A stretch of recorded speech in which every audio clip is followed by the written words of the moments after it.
Did Jesus really rise from the dead? I don't know if you've noticed on our window out the front, there's a picture of Jesus coming out of the tomb. Okay, and we know that the Bible says in many places that Jesus rose from the dead. I'm sure many of you know the Bible story. The one that was just read, it's very interesting that it says Mary stood outside the tomb weeping, and one of the angels in the story asked, why are you weeping?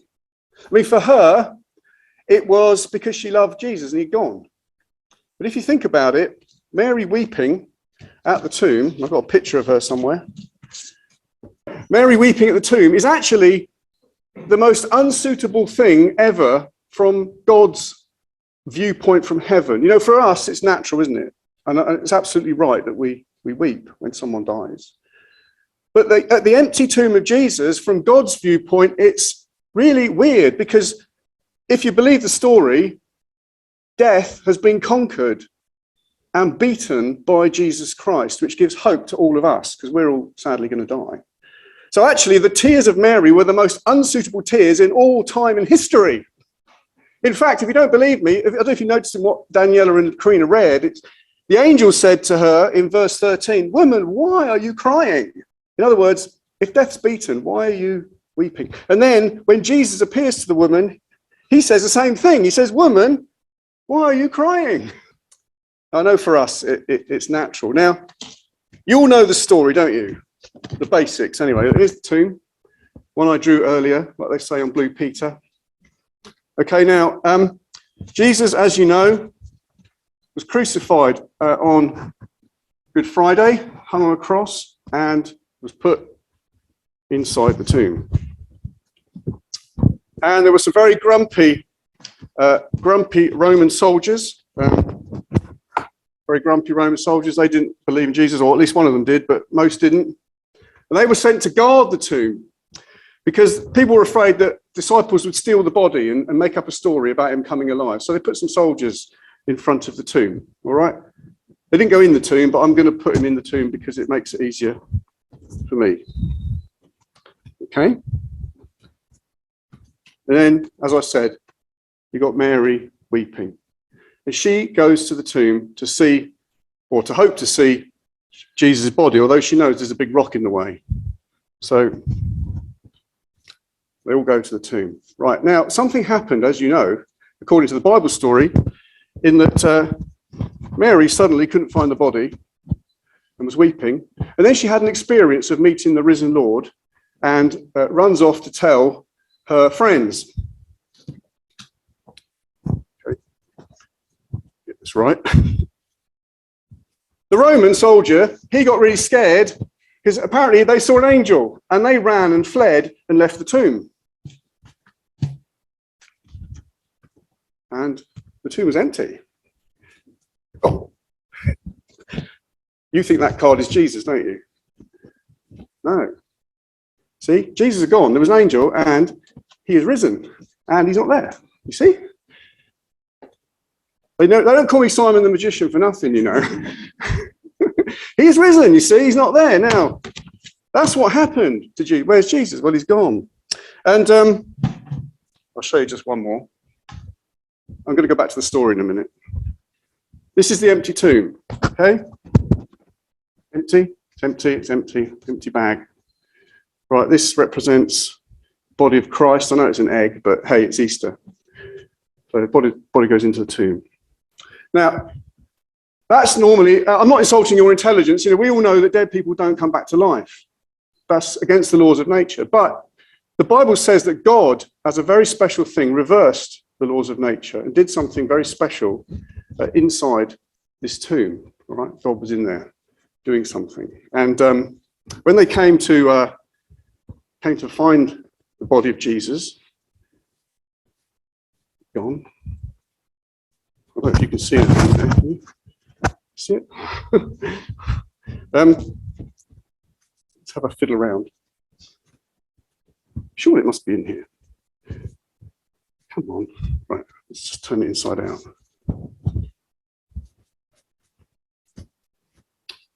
Come on. Dead people don't rise. Come on. You see anything there, Sheila? No, right. Okay, let's turn it back out the other way. But of course, you see, Jesus, he did a miracle, didn't he? And well, God did a miracle and reversed the laws of nature. And of course, there he was again. If you want to know how to do that, see me later. But the point is, this is what the Bible says. Now, do we believe it, though? Because, we're all clever people. Do we believe what the Bible says? Well, can we believe the Bible stories about Jesus being alive again? There are 4 stories, Gospel, Matthew, Mark, Luke, and John. They're the main Gospel stories. But some people have pointed out, there's differences. In one story, there's 2 angels. In another story, there's 1. So it's obviously made up. They couldn't even agree. But let me tell you something. If you're an eyewitness to an incident, often the story from different eyewitnesses is slightly different. So imagine you see a dog walk in front of a car. Now, the dog is okay, it doesn't die. But the dog walks in front of a car, and you're a witness, and you say, there was one dog.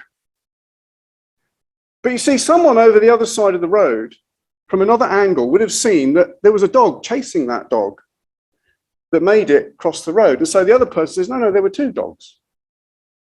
Now, did you know that when you tell a story as a witness, if it's slightly different, it actually makes it more realistic and more believable, because people do have slightly different versions of what they saw, depending on where they were.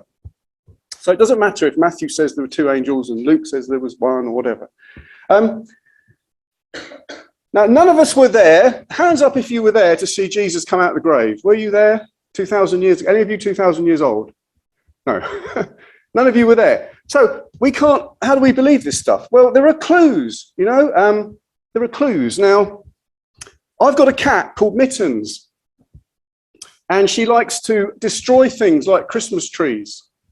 Now, imagine I did not see Mittens take the wallpaper off my bedroom wall, but I walk in and I find her sat in a pile of wallpaper.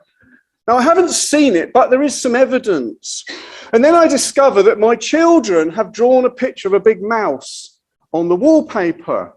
So, of course, now I can't prove the cat did it, but you add up the evidence and it seems to start to make sense. So, with the Jesus coming alive at Easter, if you look at the stories carefully, there's a gradual building up and adding up of evidence and clues, which we can start to investigate. Now, I'm going to be really brief, but here are just some.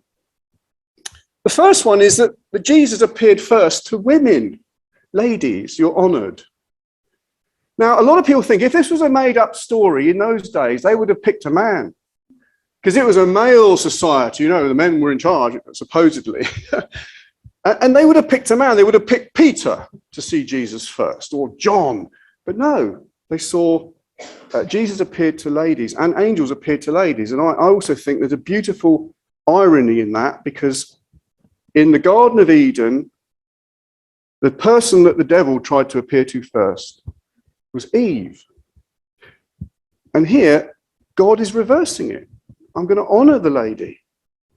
I'm not going to, so that is why, that's one little bit of evidence. Another little bit of evidence is that the disciples, when they first found out that their poor Jesus had been put on a cross, they were scared. They were terrified. They were hiding behind locked doors. And then suddenly they became super brave and were not afraid of anything.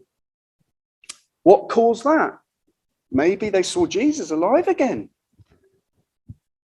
Some of you may have heard of the Watergate scandal in America. There were 12 men, well, there were more than 12, but there were basically 12 men who created a lie. They managed to keep the lie up for 3 weeks. But the disciples of Jesus were willing to die for what they said, and they kept it going for years and years and years. So there's another bit of evidence. Another bit of evidence is the empty tomb. Where's the body? If Jesus was still dead, the Romans would have pulled out the body and said, here he is. But they never did. And if thieves stole the body, why were they so brave? So you've got to think about it. It sounds ridiculous that Jesus came alive, but there's little bits of evidence that build up. Normally, if a leader died, you would replace him with a different leader. But in this case, they ended up saying it's the same leader again. They didn't replace him. The other little thing is this. When They said they saw Jesus. It wasn't a ghost. It wasn't like a ghost. It was something unheard of. It wasn't a classic ghost story that you read about in the old ancient world. In their account, Jesus apparently could appear through a wall. And the other strange thing was he could eat. When Daniela read the reading, it said, do you remember that? It was like, touch me, see, I've got a body. There was something very strange. And some people say, well, it can't be made up. This is so unusual. Maybe it's true. Once 500 people said they saw him. Now, it's easy to invent a story with one or two of you, but 500 to have a hallucination altogether is a bit harder to keep that lie going. The other thing that happened was the Jews used to always worship on a Saturday because Sunday they went back to work. But suddenly they changed their day of worship to a Sunday. That's very inconvenient because you've got to get up early, go to church, and then go to work. Why did the Jews change their day of worship to a Sunday? The people that met Jesus, why did they do it? Well, maybe Jesus rose from the dead on the Sunday. And there's lots of evidence that people's lives are changed. We think there are 2.54 billion people who are Christians in the world today. And lastly, if you were to put this all in a court of law, you might still laugh at it, but it has been said by the Lord Chief Justice of Britain. He said this, one of the Lord Chief Justices, he said, if you put all this evidence, build it all together, a jury would have to be quite biased to not really think, hang on a minute, there's some real evidence here. It would pass in a court of law. We're not trying to insult people's intelligence by saying Jesus rose, but there's a lot of evidence. Simon's been talking about some of the reasons why Christians through the ages have believed that Jesus rose from the dead. But what are the implications for us? You may have seen in the news this week that Rowan Williams, the former Archbishop of Canterbury, visited Ukraine, visited to support the church leaders in Ukraine, and also to speak out against the leaders of the Russian Orthodox Church for their support of the Russian president in this war. In fact, in our prayer meeting last month, we were hearing how a group of 70 leaders from evangelical churches in Russia had written an open letter criticizing the government for pursuing this war at great risk to themselves. So different factions of the church, all calling themselves Christian, taking different positions. And when peace comes in Ukraine, as we pray it will soon, how will these factions be reconciled? How will there be forgiveness? How will they become friends again? Well, I'm not quite old enough to remember, but there was a similar situation at the end of World War II. At the beginning of the war, the German church had been split. The majority went along with the government and said something along the lines of, their job is to care for individuals spiritually, not to get involved in politics. But the minority, calling themselves the Confessing Church, opposed Hitler and his government, and they paid, some of them, a terrible price for their opposition. And when the fighting ended in 1945, how could there ever be forgiveness? How could these factions of the church be reunited? In fact, how could they be reunited with churches in the Allied nations who had fought against the Nazi regime? How could those who had lost loved ones in the conflict ever be friends with those who'd compromised with the Nazis? Well, leaders from the different German churches got together in Stuttgart in Germany in October 1945, just 5 months after the end of the war. And they were joined by a few representatives from churches of the Allied nations who'd managed to arrange travel into Germany, which was difficult at that time.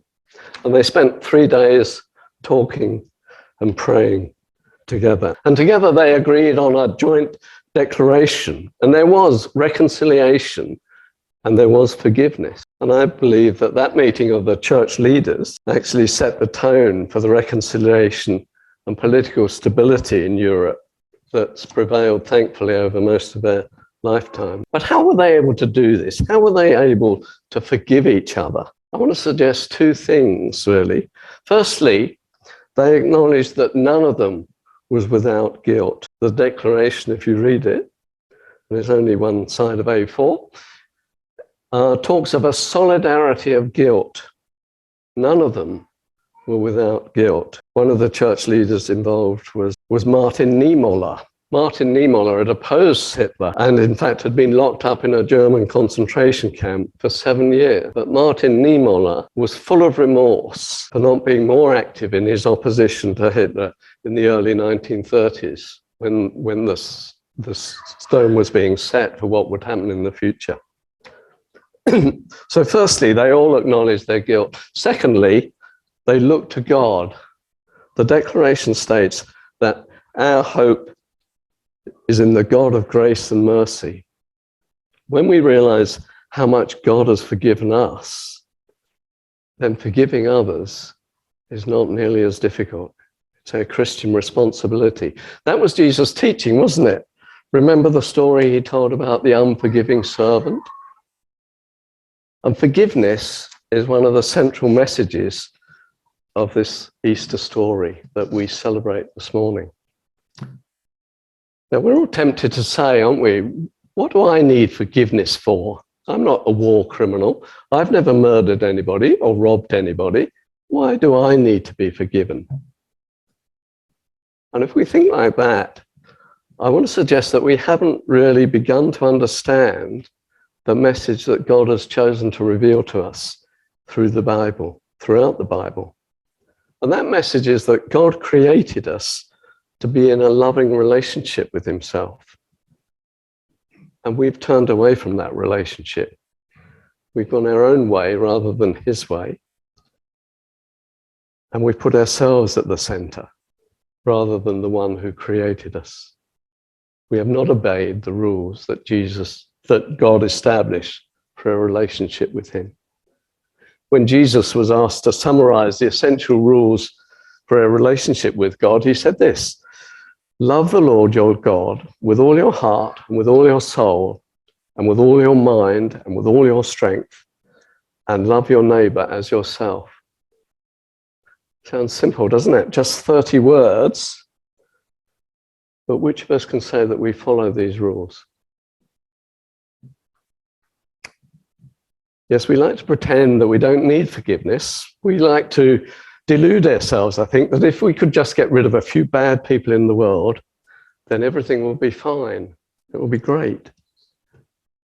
But the truth is that if everybody in this world was just like me, or may I suggest even if they were just like you, with their pride and their selfishness and their lack of compassion, then I'm afraid the world would be in just the same mess that we see around us. We also like to delude ourselves, I think, that provided we're a bit better than most people, then God will accept us. We don't need to ask for his forgiveness, just if we're a little bit better. I love the story of two young fellows trekking through the African jungle. And they come to a bend in the path. They go around the bend, and sitting in the middle of the path, there's a huge lion looking very big and very hungry. And one of them says to the other, hey, he said, I've got some running shoes in my rucksack. Could you just distract his attention for a little while? Oh, I want to change into my running shoes. And his friend said to him, well, don't be daft. That lion can run as fast as you, whatever you're wearing. And he turned to his friend and he says, I know that. I'm not stupid. He says, I just want to run faster than you. It's not a question, is it, of being a bit better than our neighbor. The Bible tells us that we've all sinned and all fall short of God's expectations, and we all need his forgiveness.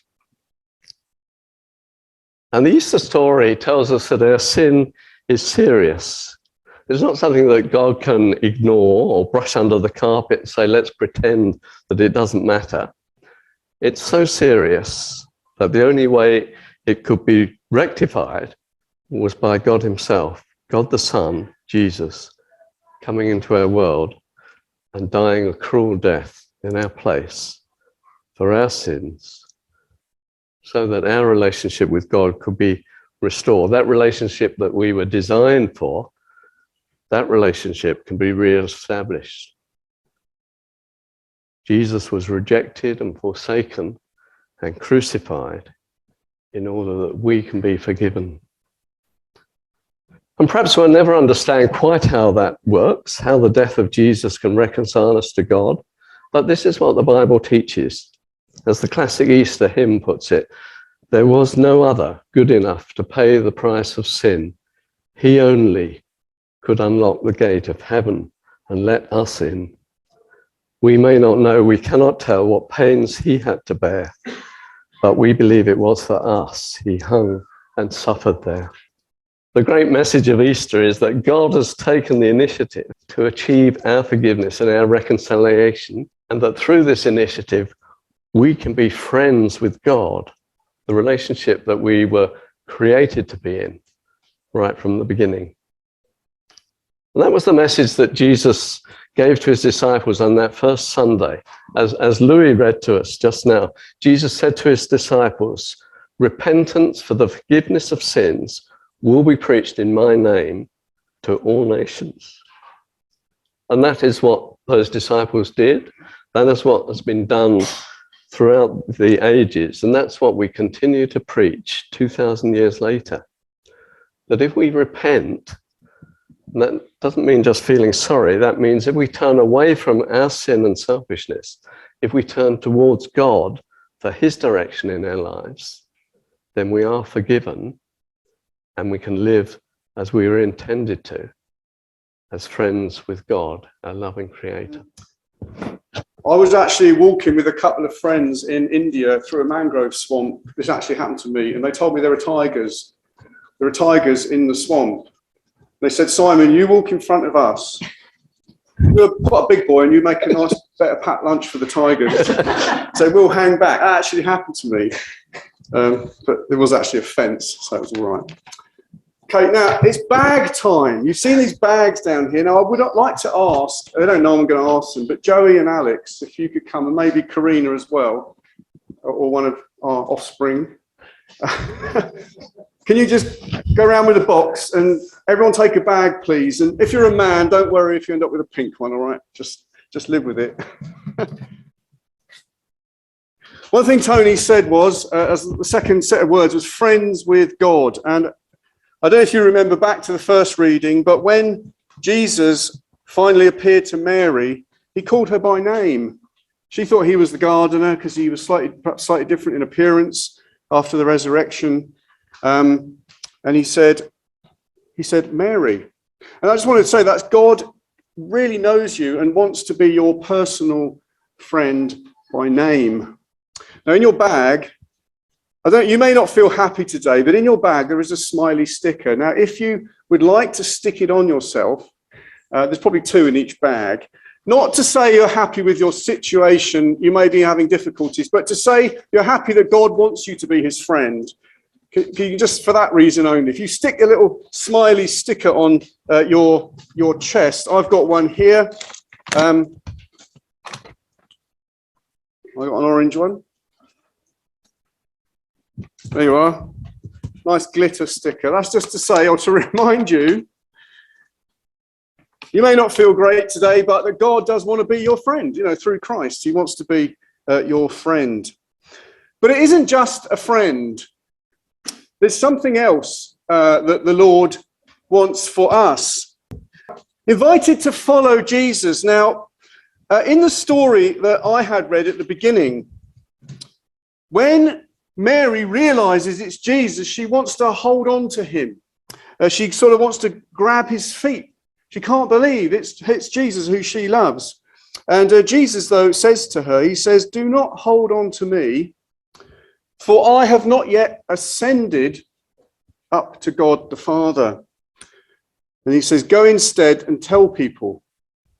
Go instead and tell people. Now, being a follower of Jesus does mean that we don't just hold on to him. I want to say that. Sometimes the church can enjoy Jesus for themselves and hold on to him bit like Mary, wanted just to, I love, oh, this is amazing. I enjoy the comfort of his presence. But we are called as followers, not just to hold on to him for ourselves, but to try and tell other people. Now, it's not easy, but I love the little word in the reading where Jesus says, don't hold on to me, but instead go and try and share him. Tell people who have a right to know as much as anyone.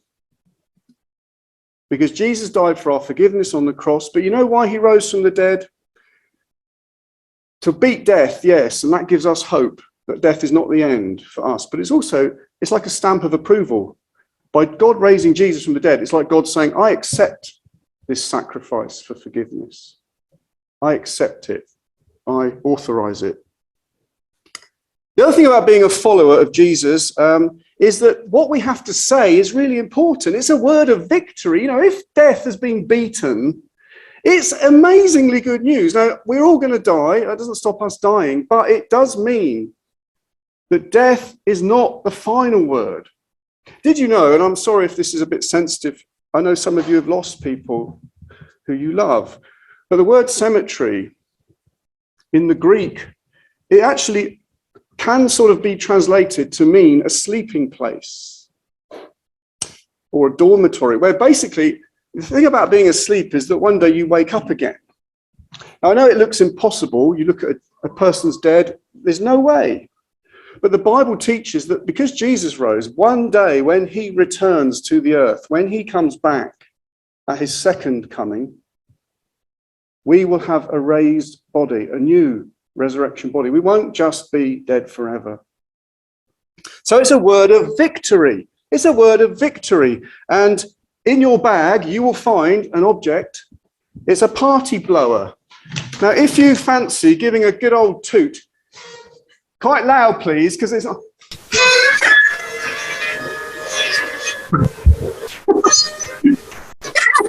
Right. Now, the hard bit is to get you to stop. It's not just a word of victory, it's also a word of amazing privilege, because when Jesus said to Mary, don't hold on to me, he said this. He said, I'm ascending to God my Father. And he says, my Father and your Father, my God and your God. In other words, now, because of Jesus' death and resurrection, you can say, God, you're my God, you're my Father. It wasn't just something just for Jesus. It's an amazing privilege. And by the way, the idea of a father in the Bible isn't I don't know if you've had an experience of a not very good father, but the Bible idea of a father is someone who really wants to care and help you and protect you. It's a great privilege. Because of Easter, you have a fantastic future. Beyond our bodies, which wear out and get old and a bit cranky, we have a future. Now, it says in the Bible that in 2 Corinthians chapter 4, verse 14, it says, we know that the one who raised Jesus from the dead will also raise us with Jesus. You have to be with Jesus. We will have a resurrection. Now, in your bags, can you find the smallest item in your bag? There's a very small item in there. The thing about a sunflower seed is it gets buried. It doesn't look much. It's quite small. But what it comes up as on the other side of death, if you like, or being buried, I know it's a seed, but it comes up as a huge, amazing sunflower. And I want to tell you that according to the Bible, for those who trust in Christ, who died and rose again, you will have a resurrection. And you'll be a lot more glorious than you are now. Have you heard the phrase, oh, he's a shadow of his former self? Have you ever heard that phrase? You know, if you visit someone in hospital and they're a bit ill and they've lost weight and they're not looking good, you say, oh, they're a shadow of their former self. Well, I want to tell you, at the moment, you're like this little sunflower seed, and you are a shadow of your future self. You're going to be like a great big sunflower. You may not look like one, but... So Phil, who's sat here, I can pick on him because he won't mind. Phil is a shadow of his future self. It'll be even more amazing in the resurrection. And I've got one last object to show you. And then we will go back, we'll sing a song. Now, here is a needle and thread. I don't know if you can see on the camera, a nice needle and thread, okay? Now, I don't do much sewing. Karina will testify. But I want you to imagine that Jesus is like the needle, all right? And this black bag that I used earlier is like death. And what Jesus did, he punched through death. He punched, because we're all going to die, but he punched through it like this. Now, we are the thread. For those who are attached to Jesus, for those who believe in Jesus, trust Jesus, you are like the thread. If you're attached to you're attached to Jesus, the needle, you also will go through death and out the other side in resurrection, because Jesus has conquered death.